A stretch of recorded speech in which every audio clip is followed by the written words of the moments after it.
আপনি কি জানেন রাতের বেলা গাছ অক্সিজেন ছাড়া বন্ধ করে দেয়, বরং আমাদের মতো অক্সিজেন গ্রহণ করে এবং কার্বন ডাই অক্সাইড ছাড়ে।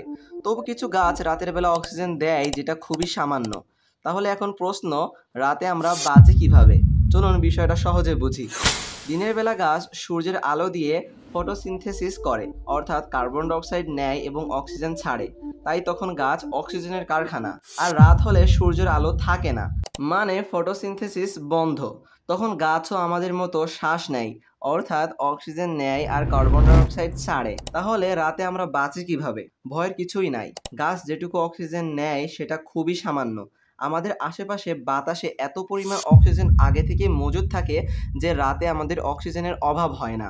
আর মানুষ যে পরিমাণ কার্বন ডাই অক্সাইড ছাড়ে, রাতের বেলা গাছ তার থেকে অনেক কম কার্বন ডাই অক্সাইড ছাড়ে। তাছাড়া পৃথিবীর বায়ুমণ্ডলে 21% অক্সিজেন আগে থেকে মজুদ থাকে, দিন হোক বা রাত।